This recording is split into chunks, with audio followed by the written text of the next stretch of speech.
నమస్తే పబ్లిక్, అందరూ మంచిగున్నారా? మన సిటీ మజూస్టర్ల కోసం మంచి మంచి వార్తలు పట్టుకొచ్చినాయి కాబట్టి మన ఛానల్ మారవకుండా వార్తలు పురాగా వచ్చేదాకా చూస్తూనే ఉంటుంది. సరే మరిగా వార్తలు చార్చే కంటే ముందుగల్లా కొన్ని హెడ్లైన్స్ ఉన్నాయి, అవిటితోనే శురు చేద్దాం. చలో హెడ్లైన్స్. తెలంగాణ హైడ్రా రాజకీయాలు కూలగొట్టుడు తప్పు పడుతున్నారు కొందరు లీడర్లు.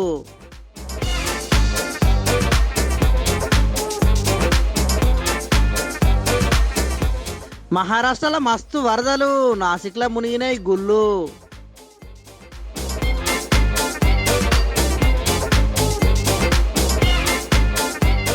పోలీసుల దగ్గరికి పోయింది అవ్వ, కొడుకులు పెడతలేరని బువ్వా.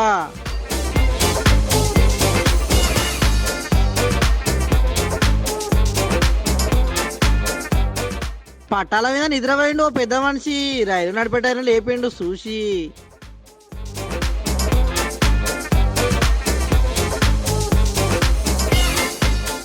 కుళ్ళిన గుడ్లు ఇస్తున్నారు అంగన్వాడీలా, కొంచెం అన్న భయం ఉన్నదో మరి వాళ్ళ లోపల.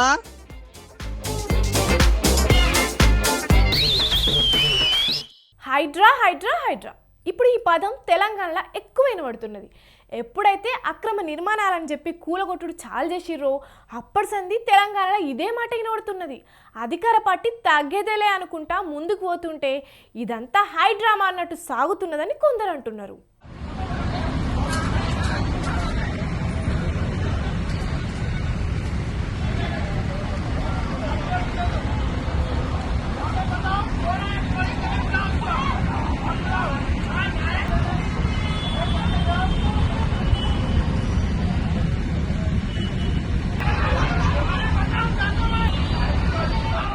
మొన్నటి దానికా కూల్చివేతలు అంటే యూపీ గుర్తొచ్చేది, సీఎం యోగి గుర్తొచ్చేది. కానీ ఇప్పటి సంది తెలంగాణ రాష్ట్రం మున్ను సీఎం రేవంత్ రెడ్డి సార్ కూడా యాదికొస్తాడు కావచ్చు. ఎందుకంటే ఇప్పుడు తెలంగాణలో ఈ కూల్చివేతల మీదనే రాజకీయం అంతా నడుస్తున్నది. అక్రమ నిర్మాణాల మీద తగ్గేదే లేదు అని ఇప్పటి సర్కార్ చెప్తున్నది. తెలంగాణ రాష్ట్ర వ్యాప్తంగా ముందుగా రాజధాని నగరంలో, దాని తదుపరి అన్ని జిల్లాల్లో కూడా ఎక్కడైతే చెరువులు ఆక్రమణకు గురైనాయో వాటిని తిరిగి చెరువులను పునరుద్ధరించడానికి రేపొద్దున ఈ యొక్క భౌగోళిక పరిస్థితుల్లో వాతావరణ కాలుష్యాన్ని నుంచి వాతావరణాన్ని పరిరక్షించుకోవడాన్ని, పర్యావరణాన్ని సర్కారు ఇట్లా తగ్గేదేలే అనుకుంటా ముందుకు పోతున్న టైంలోనే షాద్నగర్ ఎమ్మెల్యే శంకర్ సారు మాకు కూడా హైడ్రా కావాలని రేవంత్ రెడ్డిని అడగబట్టిండు. నిర్మాణాలకు స్వస్తి పలికే విధంగా ఇవాళ భయపడతా ఉన్నారంటే ప్రజలందరూ కూడా హర్షిస్తూ ఉన్నారు. కాబట్టి మరి ఆ హైడ్రా చాలా చక్కగా ఇలా అక్రమాలను తొలగిస్తూ ఉంది. తప్పకుండా రేపు ప్రభుత్వ ఆస్తులు అనుకోండి, ప్రజల ఆస్తులు అనుకోండి రక్షిస్తూ ఉంది. కాబట్టి ఇలా మేము కూడా కోరుతా ఉన్నాం. షాద్నగర్ నియోజకవర్గంలో కూడా ఎన్నో అక్రమాలకు గురైనవి, ఫీడర్ ఛానల్ ధ్వంసం చేసిర్రు, చెరువుల కుంటలకు ఎంక్రోచ్మెంట్ అయిపోయింది, ఎన్నో చెరువుల కుంటలు కూడా కబ్జాలు పెట్టిర్రు. మా నియోజకవర్గాన్ని కూడా విస్తరిస్తే, ఇది జిల్లా హెడ్ క్వార్టర్లకు విస్తరిస్తే, అదేవిధంగా మండల హెడ్ కూడా విస్తరిస్తే ఈ సంస్థను పూరా తెలంగాణ మొత్తం విస్తరిస్తే బాగుంటుంది. కాబట్టి ఇక ఇదే హైడ్రా మీద మాట్లాడిన BRS MLA Madhavaram Krishna Rao sir చెరువుల్లో కట్టిన అక్రమ నిర్మాణాలపై రేవంత్ చేస్తున్న పని మంచిదే గాని గొలుసు కట్టు చెరువుల మీద నాలాలు ఉన్నాయి, అవిటి పరిస్థితి ఏందని అడగబట్టిండు. ఎక్కడైతే చెర్లు ఉన్నాయో ఆ చెర్లలో అక్రమానికి గురైనటువంటి చెర్లన్నిటి కూడా మంచి చేయాలి అన్నటువంటి ఆలోచన ఆ చెర్లలో ఉన్నటువంటి పెద్ద పెద్ద బడాబాబులు కానీ వీళ్ళందరినీ కూడా కబ్జకు గురైనటువంటి ఆలోచన ఉంది. కాబట్టి ముఖ్యమంత్రి గారికి గతం నుంచి కూడా నడుస్తూ ఉంది. దానికి ముఖ్యమంత్రి గారికి హైడ్రా వలన ప్రజలకు మంచి జరగాలని ముఖ్యమంత్రి చేసినటువంటి హైడ్రా ఏదైతే ఉందో దానికి నేను పూర్తిగా అభినందిస్తూ ఉన్నాను. నేను ముఖ్యమంత్రి గారికి మీ ద్వారా విజ్ఞప్తి చేసేది ఏంటంటే, హైడ్రా ఉన్నట్టు కమిషనర్ గారు కూడా చెరువు నాలా ఉన్నాయి, కొంతమందిగా సికమ్ ల్యాండ్ ఉన్నాయి, ఎఫ్టీఏలో ఉన్నటువంటి పట్టదారులు ఉన్నారు. ఆ పట్టదారులు ఉన్నటువంటి వాళ్లకు మరి మీరు టీడీఆర్ ఇచ్చి వాళ్ళను పక్క జరుపుతారా? మరి వాళ్ళకు కూడా ఏదైనా ఒకటి ఒక ఆలోచనతో చెప్పాల్సిన అవసరం ఉంది. కమిషనర్ గారు కానీ ముఖ్యమంత్రి గారు కానీ లోపడున్న పట్టదారుల పరిస్థితి ఏంటి? ఇక అక్బర్ సార్ కూడా ఈ కూల్చివేతల మీద మాట్లాడిండు.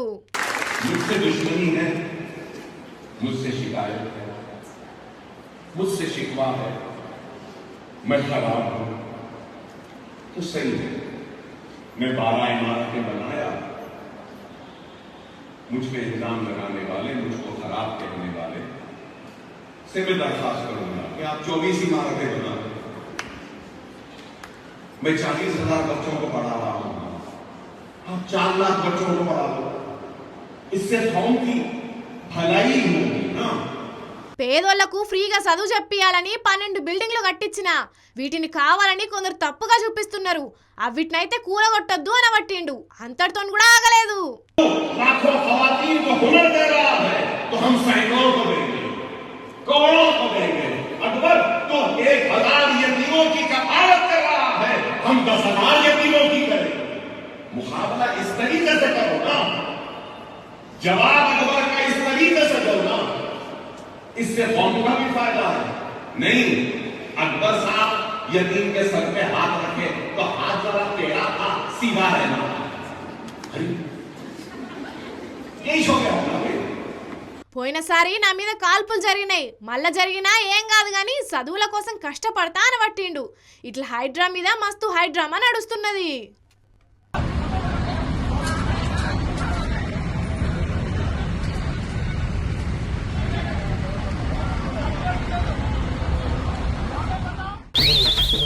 కన్న తల్లి కడుపున పుట్టిన బిడ్డల్ని ఎంత మంచిగా చూసుకుంటుంది. పానం కంటే ఎక్కువ అనుకుంటా పెంచి పెద్ద చేసి మంచిగా చదివించి వాళ్ళను ఇంటోళ్ళని చేస్తుంది.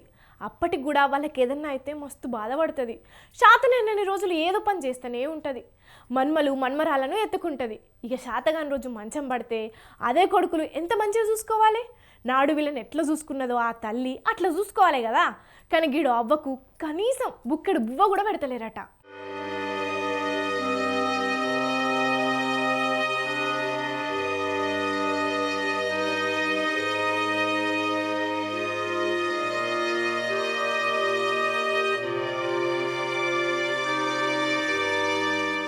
ఇంగో ఈ అవ్వదే చెప్పలేని కష్టముల్లా నడవడానికి కూడా తిప్పలు పడుకుంటా పోలీస్ స్టేషన్కి వచ్చింది.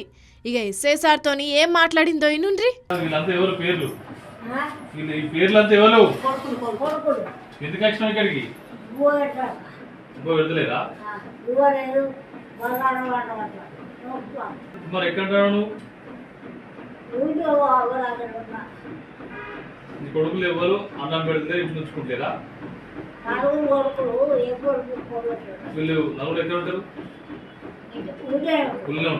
మంచిగా చెప్పవ్వా, కుల్లం కుల్లంగా నీ గోసేందో.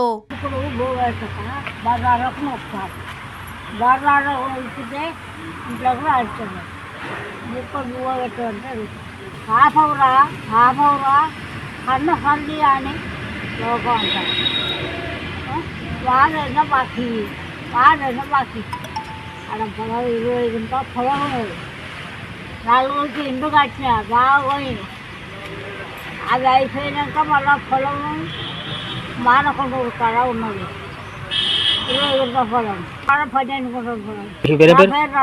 ఎంతమంది కొడుకులు? 4. ఈ కొడుకులు ఏమంటారు? అన్నం పెట్టారంటారా? పెట్టరు. ఇప్పుడు ఎవరు కలిసినావు? పొలిసావు నా కొడుకు అన్నం పెట్టక చూడలేక లోకము పొలిసావు అమ్మన్నాడు. అమ్మంటే నేను వచ్చా. అర్థమైందా? కడుపున పుట్టిన కొడుకులే కాంతలేరట. ఈ అవ్వది కరీంనగర్ జిల్లా తిమ్మాపూర్ మండలం అలుగునూరు. పేరు నర్సవ్వ. 4 సంతానం. అందరికీ పెళ్లిళ్ళైనాయి. పెద్దోళ్ళు అయినరు. మన్మలు మన్మరాళ్ళు ఉన్నారు. అయినా వస్తున్న గుడిసెలో ఉంటున్నది నర్సవ్వ. మరి టైంలా సాతగాని అవ్వను ఎంత మంచిగా చూసుకోవాలి కొడుకులు కోడండ్లు. కానీ ఎవ్వరూ పట్టించుకుంటలేరట. ఇక ఏం చేయాలనో ఎవరికి చెప్పుకోవాలనో అర్థం కాక ఇంకో ఇట్లా పోలీస్ స్టేషన్కి వచ్చింది, చెప్పుకున్నది. వీళ్ళంతా ఎవరు పేర్లు? ఈ పేర్లంతా ఎవరు? ఎందుకు వచ్చినావు ఇక్కడికి? పెడతలేదా? మరి ఎక్కడ నువ్వు? నీ కొడుకులు ఎవరు? అన్నం పెడితే ఇప్పుడు ఉంచుకుంటలేదా? వీళ్ళు నలుగురు ఎక్కడ ఉంటారు? కుళ్ళం. కానీ కొందరు ఏం మనుషులో ఏమో పోన్రి. కన్న తల్లె గనక లేకుంటే వీళ్ళు భూమి మీదకి వచ్చేటోళ్ళ. కన్న తల్లె పట్టించుకోకపోతే పెరిగి పెద్దగా అయ్యేటోళ్ళ.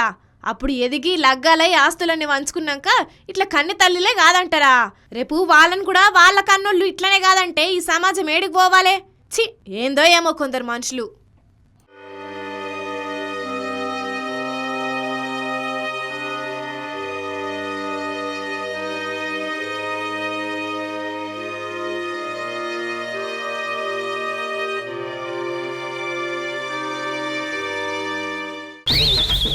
చిన్నపిల్లగాన్ని దగ్గరికి తీసుకొని అరే చిన్న నీకు మీ అమ్మ అంటే ఇష్టమా మీ నాన్న అంటే ఇష్టమా అని అడిగితే ఇప్పుడు ఆ బుడ్డోడు అమ్మ నాన్న పేరు చెప్పకుండా అంగన్వాడీ టీచర్ అంటే ఇష్టమని అన్నాడు. అదిని షాక్ అయిన వాళ్ళు ఎందుకురా అంటే అంగన్వాడీ టీచర్ రోజు మాకు గుడ్డు పెడుతుంది కదా అని అన్నాడు. అప్పుడు అందరూ నవ్వుకొని అరే రోజు గుడ్డు పెడుతుంది కనుక పిల్లలకు అంగన్వాడీ టీచర్ అంటే ఎంత ఇష్టమో అని అందరూ అనుకుంటూ ఉంటే కొన్ని జాగాల్లో ఎటువంటి గుడ్లు ఇస్తున్నారో చూస్తే మస్తు కోపం చేస్తారు పిల్లలే.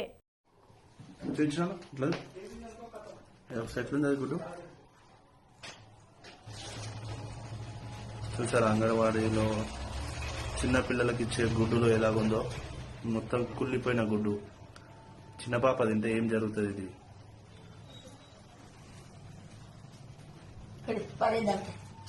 ఇగో ఈ చిట్టి చేతిలో ఉన్న గుడ్డును చూస్తున్నారా?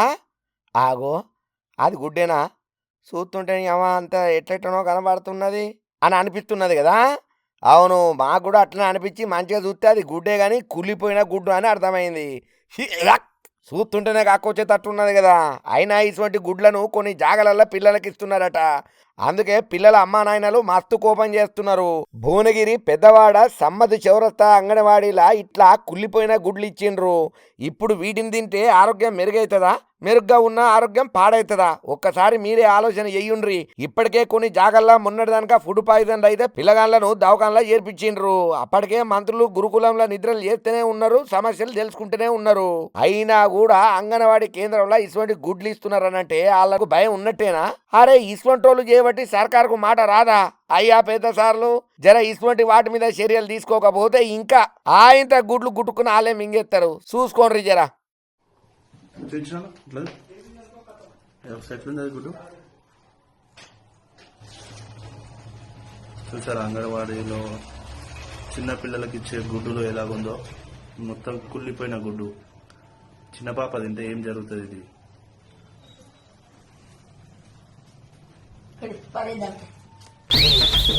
వామ్మో, జర వానలు తగ్గినట్టు అనిపించినా ఆడాడ ఇంకా వరదలు తగ్గనే లేదు. గోదావరిలో అయితే మస్తు వరద పోతున్నది. ఎంత ఘనం అంటే గుళ్ళు మొత్తం మునిగే రేంజ్ల వాన పడుతున్నది. కావాలంటే మీరే చూడుండ్రి.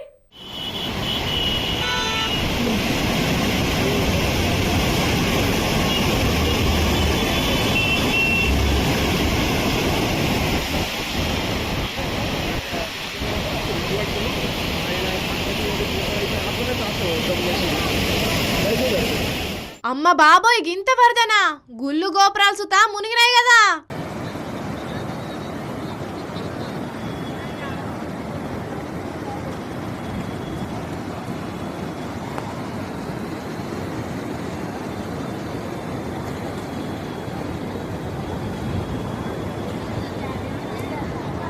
మహారాష్ట్రలో దంచి కొడుతున్న భారీ వానలకు గోదావరి నదికి ఇగో ఇట్లా వరద వచ్చింది. నాసిక్ జిల్లాలోనైతే గోదావరి నది ఉప్పొంగి ప్రవహిస్తున్నది. నది ఒడ్డు పొంటి ఉన్న గుళ్ళు వరద నీళ్ళలో మునిగిపోయినాయి.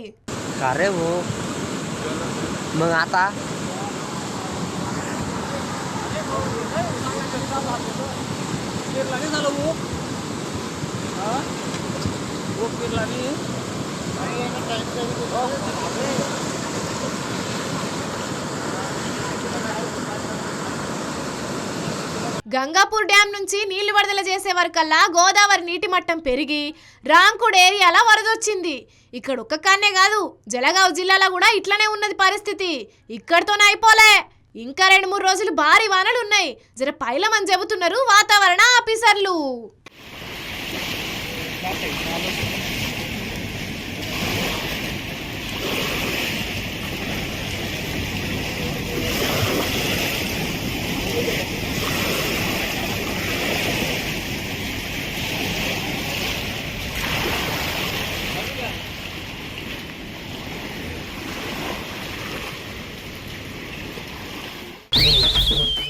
ఎవ్వరైనా పోలీస్ స్టేషన్ అంటే భయపడతారు, జైల్లో ఉండాలంటే నాముషిగా ఫీల్ అవుతారు. కానీ అదే గిడ తోపు మోతే వారి జైల్లో ఉండి కూడా 5 స్టార్ హోటల్ రాజభోగాలు అనుభవించినట్టు అనుభవిస్తుండు.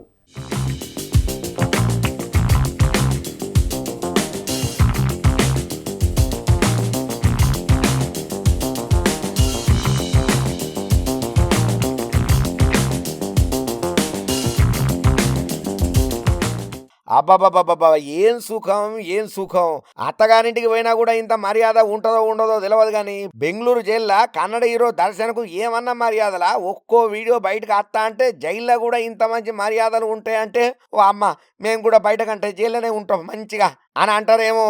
లేకపోతే మరి కూర్చున్న కాడికే కాపీలు టీలు.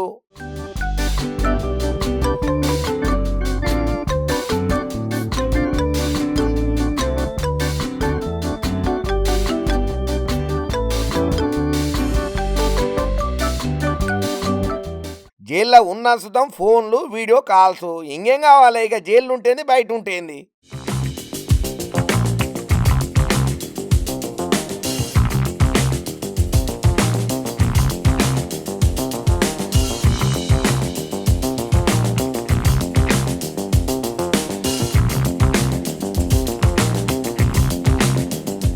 చూసినరా జైల్లో ఉన్న అన్నట్టు కొంచెమన్నా ఉన్నదా? ఏదో హోటల్లో కూర్చుండి ఫోన్ మాట్లాడినట్టు మాట్లాడుతున్నాడు, అది కూడా గ్యాంగ్స్టర్ ధర్మతోని. ఇప్పుడు ఈ వీడియోలు ఫోటోలు అన్ని బయటకు వచ్చేటాలకు కర్ణాటక సర్కార్ సీరియస్ అయ్యింది. జైలు అధికారుల మీద చర్యలు తీసుకోవాలని చెప్పి ఆదేశిస్తే 7 మీద వేసిండ్రట ఏటు. ఇట్లా ఒక్కో వీడియో బయటకు వస్తున్నా కొద్దీ పోలీసుల గుండెలు డప్పులు కొడుతున్నాయి కావచ్చు పోండ్రి మరి.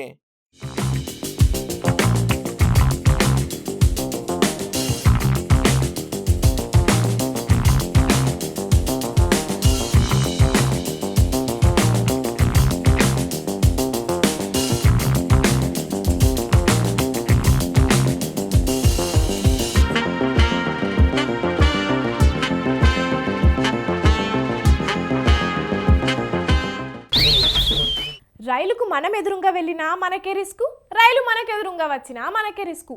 అంతేగాని బాలేబాబు లెక్కన మనం రైలును ఒంటి చేత్తోని ఆపి వెనక్కి పోనీయలేం కదా. కానీ గీడో ఇద్దరు రైలుకు వీళ్ళు ఎదురుగా పోయినా రైలు వీళ్ళకు ఎదురుగా వచ్చినా ఎవరికి రిస్క్ కాలేదు. నిజం కావాలంటే చూడుండ్రి.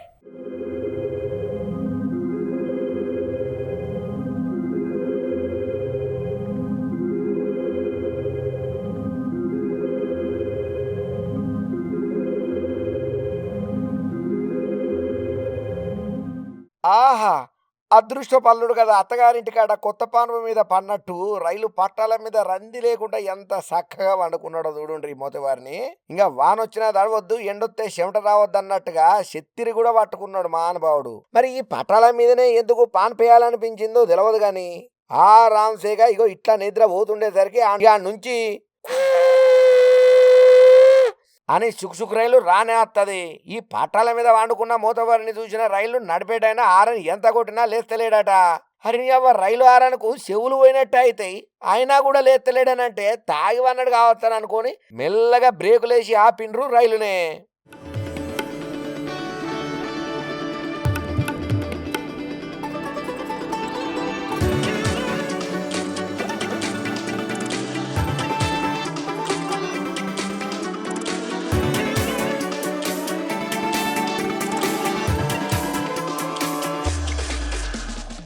ఇది ఉత్తరప్రదేశ్ రాష్ట్రంలో ముచ్చట. ప్రయాగ్రాజ్లా రైలు పట్టాల నడమ ఈయన నిద్రను చూసిన రైలు నడిపేటాయన వచ్చి లేపితే అప్పుడు లేచిండట. మరి ఈ పట్టాల మీద వండుకోవాలని ఎందుకు అనిపించిందో ఏమో. ఇక ఈ కథ ఇట్లుంటే మన వికారాబాద్లకి అక్కను చూడుండ్రి.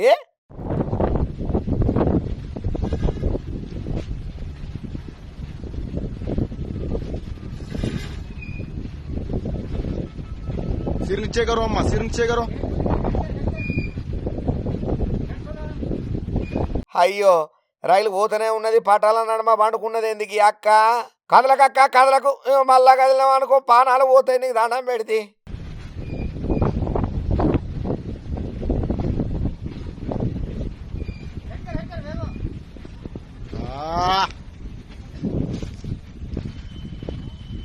అయినా గా పట్టాల మీద గీమెందుకు వండుకున్నదని అంటే కావాలనే వండుకోలేదట. పట్టాలు దాడదామని చూస్తున్న టైంలలోనే గూడ్స్ రైలు రయ్యమని వచ్చినోలే ఏం చేయాలని అర్థం కాక ఇట్లా పట్టాలని ఇట్లా వండుకుంటే మీదికెళ్ళి రైలు పోయింది. ఏం కదలకుండా మెదలకుండా ఉన్నది కాబట్టి ఏం కాలేదు, కానీ లేకపోతే ఇంకా పెద్ద కథనే అవుతుండే. ఇక రైలు పోయినాక లేచి మెల్లగా ఊపిరి పీల్చుకున్నది అక్క. అక్క నీకు దండం పెడితే ఇంకోసారి రైలు దగ్గర ఉన్నప్పుడు పట్టాల నుంచి దాడతావా అక్క? కానీ చూస్తున్నారు రానుల్లా జనాలు, వీళ్ళిద్దరికి రైలు వచ్చినా కూడా రిస్క్ కాలేదు పోండ్రి.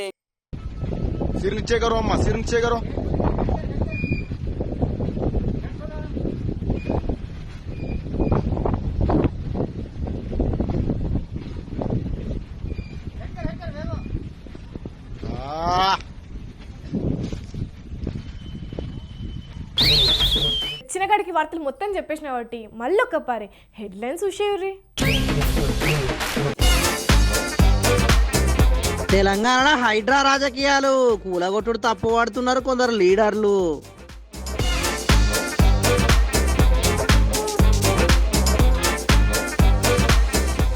మహారాష్ట్రలో మస్తు వరదలు, నాసిక్లో మునిగినాయి గుళ్ళు.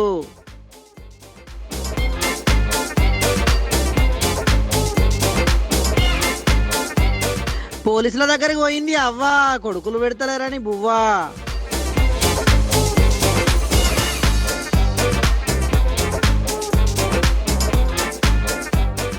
పట్టాల మీద నిద్రపోయిండు ఓ పెద్ద మనిషి, రైలు నడిపేటాయన లేపిండు చూసి.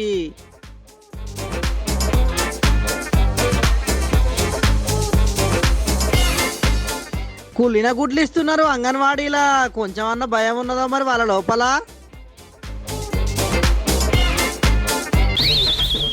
ఇగో ఇవ్వాల ఇవాల్టి సిటీమార్ వార్తలు మేము చెప్పిన జబర్దస్త్గా ఉన్నాయిలే. ఇంకెన్ని మంచి మంచి ముచ్చట్లతో మళ్ళా కలుద్దాం. అప్పటిదాకా చూస్తూనే ఉండుండ్రి మన స్వతంత్ర టీవీ. ఉంటామల్లా.